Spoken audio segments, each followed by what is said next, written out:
Kwa majina naitwa Mwalimu Rajabu Eliamini Msofe. Nafanya kazi katika halmashauri ya manispaa ya Moshi.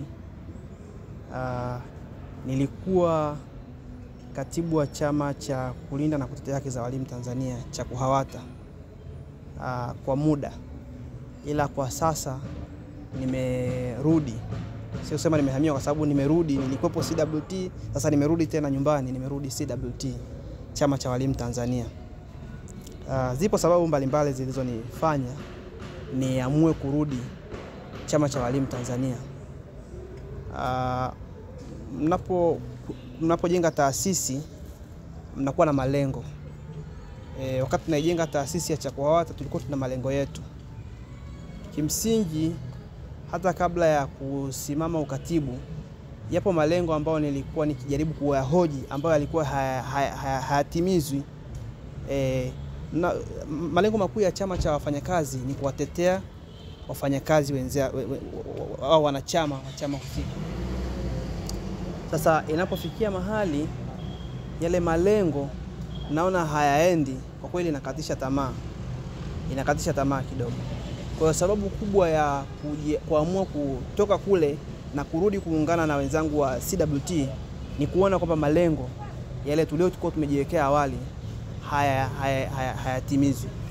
Chama cha walimu ni sehemu sahihi, ni chama kikubwa, kina uwezo mkubwa. Tumeona kimekuwa na uwezo mkubwa sana kwenye kutetea wanachama wake wanaopata changamoto zozote za kiutumishi au za kijamii. Chama cha walimu kimekuwa kikisimama na wanachama wake vizuri zaidi. Lakini ukiangalia kwa upande wa chama cha KUHAWATA, kwa kweli ni changamoto kubwa.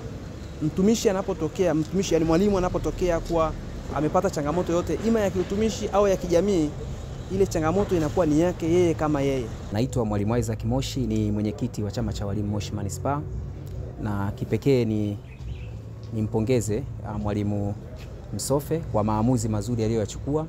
Kimsingi chama cha walimu ni miongoni mwa vyama vya wafanyakazi ambavyo kazi yake ni kusimamia masuala mbalimbali ama maslahi mbalimbali yanayohusu wafanyakazi. Kwa hiyo sisi kazi yetu ni kuhakikisha walimu wanakuwa na mazingira mazuri au rafiki kwa ajili ya kutimiza majukumu yao ya kiutumishi. Niwahimize walimu wenzangu, ni vyema kuhakikisha tunaimarisha nyumba tulionayo kuliko kuanza kuhangaika kutafuta viwanja na kujenga nyumba zingine.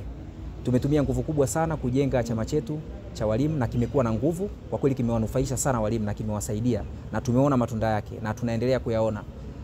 Lakini niwakumbushe tu kwamba miongoni mwa majukumu ya chama cha walimu na miongozo ya katiba tulionayo ni kuhakikisha walimu wanaendelea kuwa na mazingira mazuri kama nilivyotangulia kusema awali, kwa kuzingatia misingi ya katiba na taratibu tulizonazo kama chama. Kwa hiyo si vyema sana kuikimbia ile misingi tulionayo, labda kwa sababu kuna maeneo ambayo tunaona hayafanya kazi vizuri, ila ni muhimu sisi walimu kwa pamoja, kwa kuzingatia kile ambacho tuliamua kukianzisha au watangulizi wetu waliamua kukianzisha, ili kuhakikisha basi tunakuwa na sauti moja ambayo itakuwa na nguvu, itusaidie tusemea juu ya mambo maslahi mbalimbali ambayo yanatuhusu au changamoto na mambo mengine ambayo sisi kama walimu tunayapitia. Kwa ni muhimu au ni vyema tukakaa pamoja, tukaona zile hoja ambazo tunaziona sisi kwetu ni ngumu, au chama cha walimu kwa sasa kuna maeneo ambayo tunahitaji kuyaboresha, tukaboresha kwa pamoja, ili tuhakikishe basi sauti yetu iliyopo kupitia chama cha walimu haivunjiki wala haipungui. Mwalimu Cletus Josephat Mtenga ni katibu wa chama cha walimu manispaa ya Moshi.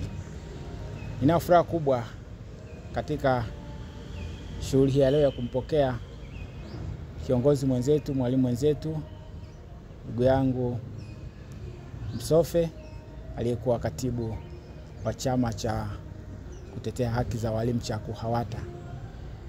Nipende kumwambia karibu sana, tuendelee kushirikiana kujenga umoja wetu. Kwa jina naitwa Danstan Privamera, mweka hazina wa chama cha walimu mkoa wa Kilimanjaro. Ndugu waandishi wa habari, walimu wanahitaji sana taasisi yenye kuweza kuyasimamia maslahi yao, na taasisi sahihi ya kuweza kuyasimamia maslahi ya walimu ni chama cha walimu. Kwa hiyo kitendo cha mwenzetu kwenda pembeni kidogo na kurudi, ameona kule changamoto za walimu haziwezi kutatulika, na ameamua kurudi nyumbani ili kuunganisha nguvu ili changamoto za walimu ziweze kutatulika. Na ni wito wangu kwa walimu wote nchini, tushirikiane kwa pamoja ili tuweze kutatua changamoto zinazotukabili sisi. Mwalimu wa shule ya msingi, mwalimu wa shule ya sekondari, mwalimu wa chuo, changamoto zetu zinafanana. Tutakapoungana kwa pamoja tunaweza kutatua changamoto zetu. Lakini atakapoingia mtu katikati yetu na kutenganisha, mwisho wa siku changamoto zetu haziwezi kutatua.